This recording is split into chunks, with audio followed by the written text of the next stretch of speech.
Israel has launched a preemptive airstrike on Iran's nuclear program. That wide-ranging attack tops the week in review.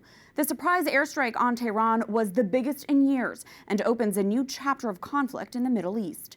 Smoke could be seen rising over Tehran on Friday morning as Israel launched its Operation Rising Lion. More than 200 Israeli warplanes dropped hundreds of bombs across Iran, targeting ballistic missile sites, its top 3 acting commanders, and the nuclear enrichment facility where it produces a majority of its nuclear fuel. Israeli leaders say the attacks are an effort to defend their country from Iran's growing nuclear program. Israeli Prime Minister Benjamin Netanyahu vowed the attacks will continue for as many days as it takes. And if not stopped, Iran could produce a nuclear weapon in a very short time. It could be a year, it could be within a few months, less than a year. This is a clear and present danger to Israel's very survival. Iran's supreme leader, Ayatollah Ali Khamenei, warned Israel it should expect severe punishment for the attack. This attack comes days before a 6th round of nuclear talks between the U.S. and Iran. Iran has now backed out. These diplomatic discussions have long been at an impasse. For analysis of the broader implications of Israel's strike on Iran, we turn to Middle East expert, EWTN News contributor, and former State Department ambassador, Alberto Fernandez. Alberto, thanks for being here. First, what is your reaction to the scale of this attack? Well, it's looking at it militarily and intelligence-wise, it's an astonishing thing to see, an astonishing success. Just the level of expertise and the level of punishment that Israel has been able to inflict on the Iranian regime. Secretary of State Marco Rubio said the U.S. was not involved in this attack. On Friday, President Trump urged Iran to make a nuclear deal before there is nothing left, suggesting any subsequent attacks would be even more brutal. What's your sense of whether the U.S. will be able to disentangle and distance itself from this conflict in the Middle East? Well, the good news is so far the U.S. is disentangled in the sense that the U.S. is not a belligerent. Iran had always said that if such a thing happened, they would attack the United States or attack American bases, and that hasn't happened. I think what the administration is doing and what you see in the words of the president and the secretary are very smart.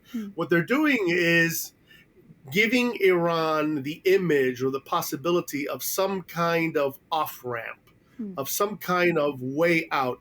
At some point in the future, we don't know exactly how much, days, weeks, hours, we can't say, but saying that there's a way after, that there's a way out, that some deal, some arrangement can be arrived at. Do you think a nuclear deal is likely at this point, and how critical are those talks? I don't think the discussion that was had before these attacks and now is going to be very different. So, of course, there's still a lot to discuss about Iran, about security, about nuclear weapons and stuff like that. But the tempo and the nature of the discussion will be radically different than it was 24 hours ago. Alberto, were you surprised by how unprepared Iran seemed to have been for this attack? I was. We hear about the elaborate Israeli efforts at deception, but one would have thought that even if the Israelis were very successful in their deception, the Iranians would have been on high alert. After all, they've been waging war against Israel for decades, but in the latest round, at least for months. I think part of the problem is we think of this regime in Iran as this colossus, but of course it's a regime also which fights amongst itself and has rivalries and bitter conflict within the regime itself. How do you expect Iran will retaliate? Iran must retaliate. Obviously, they already tried and it didn't work. They fired some initial drones and they failed. They will continue to try to do so and to hit Israel as hard as they can. The question, of course, is their capabilities. And even if they are successful, of course, then what will be Israeli counter responses against Iran? And Alberto, finally, in our last minute together, what are you going to be watching out for in these coming days? I'm going to be watching for signals of escalation and de-escalation.